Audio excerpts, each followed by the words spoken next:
I think a lot of you are aware of what's been taking place in our country. And so I'm actually going to share a little bit of part of my message from Sunday, and I've kind of tweaked it to fit for tonight. But I got to tell you, my heart is broken right now for our country. See, another senseless act of violence was committed in our country with the death of George Floyd. And it's been all over the news, and so I'm sure that you are aware of what took place. This man was unjustly killed by a police officer who was not acting according to his training and the things that he would have been taught in the police force, and unfortunately took matters into his own hands in a way that he should not have. And he has been arrested, and they are going to try him. But again, this is just another in a string and in a series of unjust deaths in the African American community in our country. And it kind of screams at the reality that there is still racial injustice that takes place in our country. And people all over our country right now are upset with what has taken place. And to be honest, they should be. We should be upset, because here's the thing. It's right and even righteous for us to be upset when injustice rears its ugly head. It's just a natural response from people who belong to God. And so we are upset, we are frustrated. And for many Americans, their response has been manifested in peaceful protests, and it has allowed them to shed light on the racial injustices that are still true to this day in our country. However, for others, anger has manifested itself, and destructive rioting has been taking place. And you guys have seen this. This is really what's been on the news for the most part for the last several days. And my aim tonight, to be clear, is not to legitimize or to delegitimize that type of rioting as being a proper response to this situation. And again, certainly there are people who have seized this, these protests as an opportunity to be selfish, as they're taking things that don't belong to them. But then there are others who are resorting to that style or that type of rioting because they're at the end of their rope and they're crying out, trying to be heard. And again, I'm not condoning their actions. I don't think that is the proper response, but I understand the level of pain. Well, I don't personally understand the level of pain, but I could understand that, as Martin Luther King Jr. said, rioting is the voice of the unheard. And so there are those people who are doing that. And again, whether you agree that that is a legitimate way to go about responding or not, we still have to hear their cries. And, as people have responded in different ways, especially those who have kind of shifted to more aggressive styles of rioting, it's possible that your frustration and your anger has shifted from being focused on the police officer to being focused on those who are rioting.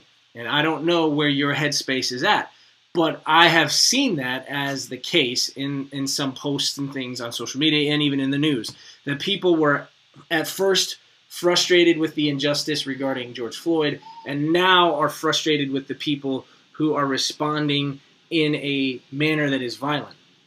And so wherever your headspace is, I want you to think about something for a moment. So whether it is the police officer that killed George Floyd, the rioters who are causing severe destruction, or both, who are the cause of your current anger or the cause of maybe your parents' current anger, I want you to ask yourself this question.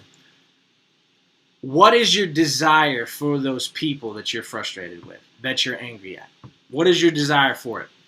Is it to, quote, allow them to get what they deserve, whether that's being thrown in jail, or in the case of George, the police officer, is that being thrown in jail or maybe the death sentence? Is that our mentality, and is that what our heart is saying in these moments? And before you answer that question, because I think you maybe have already mulled this over, and maybe you have these desires welling up in your heart to see justice done in another sense, whether that's the violent rioters being not abducted, but controlled and put in prison for their crimes they're committing, or if it's the police officer, as I mentioned, being put on death row. Whatever the case may be, in your heart might be saying, I want justice, I want justice, I want justice. Just kind of like people who are riding there, oh, I want justice, I want justice, I want what is right. Before you answer in your heart, I want to direct your attention just for a minute to the character in the scriptures named Barabbas. Some of you are familiar with Barabbas from the Bible. He is mentioned during the trial that Jesus was on in front of Pilate, who was basically like the Roman official who ultimately decided to have Jesus put to death. Now, there were a lot of people involved in that decision, but he was the one that put the stamp of execution on that whole situation. And Barabbas is mentioned in the book of Matthew. And amidst the account of Jesus' trial before Pilate, Mark records that Pilate was willing to let go a prisoner that was imprisoned. And the people's options were Jesus, the perfect, sinless Son of God, and Barabbas, who happened to be someone who was part of what's called the insurrection, and he was charged with murder. Now, the insurrection was basically a violent protest against the Roman Empire. It was Jewish people who were tired of being oppressed, who rose up, and they put together a group of people, and they attacked Roman officials. And they tried to take matters of justice into their own hands. And so Barabbas was on trial for this, and he was imprisoned for this. And Pilate asked the crowd, "Who do you want to release?" And the crowd pretty much unanimously said, "Send Barabbas out. Let him go. Let him go." And it's interesting, we oftentimes read that, and we might even think of that, part of the story as like a coincidence, or it's just part of like, okay, here's all the historical events that took place during Jesus' trial. Oh, by the way, Barabbas was let free. And we might think, oh, it was the people who decided to set free Barabbas. But I want you to think about this for a second. God intended to send Jesus to the cross, which means God knew and even planned that Barabbas would be set free. There's no coincidence here. I think what God is doing in this instance is he is communicating that he wants to rescue and save people like Barabbas. It's very strategic the way it's set up. Barabbas had this charge of murder. He had this charge of being a violent protester. And in a moment where God was orchestrating a plan to put Jesus on the cross, there was the opportunity for Barabbas to face a sentence for his crimes, and he was set free, and Jesus was sent in his place to pay for those crimes. And it's a beautiful picture of the gospel. And it's really a picture of our own lives. If we got what we deserve, our story would be a sad one, because we have rebelled against a holy and righteous God. And yet, God says, no, I'm going to acquit you of your crimes, and I'm going to punish my son Jesus in your place. That's powerful. But it makes me think about, how should we be responding? Where should our anger be pointed? Yes, injustice is wrong, and we should be heartbroken over injustice. But the people committing the injustice, our hope for them, if we are to follow the example of God, is that they too would find the forgiveness of Christ. Now, does that mean there will be no consequences for their actions? No. But does it mean that we should wish ill upon them and hope that they are,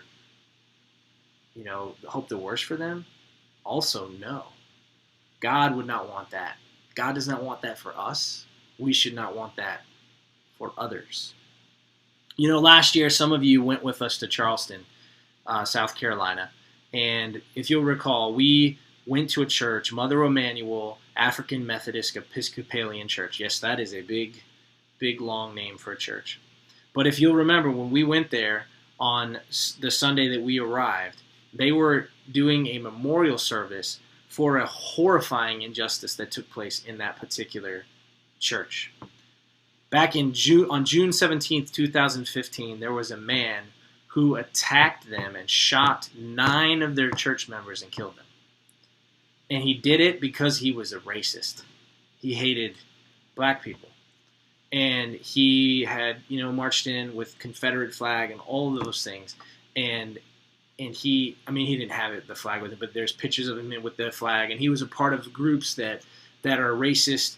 And his intent was to harm those people who he had hatred towards. And the response of the church was absolutely incredibly powerful. If you recall, they responded in a way where they weren't saying, oh, we hope he rots in jail. The overarching narrative of the church and the message of the church was, man, we hope he comes to faith in Christ. We hope he finds forgiveness. We forgive him. We forgive this man who has caused so much pain and so much havoc on our lives. And I remember that Sunday we were there, we watched the kids demonstrate this beautiful song. They sang this song, and it was like this acted out, synchronized dance. And I just remember thinking, man, that right there is true forgiveness. And I want us to think about that. I want us to have that sort of mentality when we think about the people we're upset with currently in our country as a result of choices they're making that maybe are unjust. Whether that be the police officer or the people who are doing the violent rioting, or maybe some of you have animosity towards our president. I don't know where your headspace is at. But I do know that God, obviously he's upset with the injustice, but he wants to rescue the individuals committing those injustices. Just like he rescued you, and just like he rescued me. And so I hope that our attitude and our prayers for people right now will be that peace is brought about, but peace is brought about through love and through forgiveness. And that might include us as a nation asking for forgiveness for our racial injustice that has been the narrative of our country for quite some time. But that being said, it still could be centered on forgiveness. And that's going to mean we need to apologize to people for the things we've done that are wrong, and vice versa. But hopefully this whole thing will be marked by love and compassion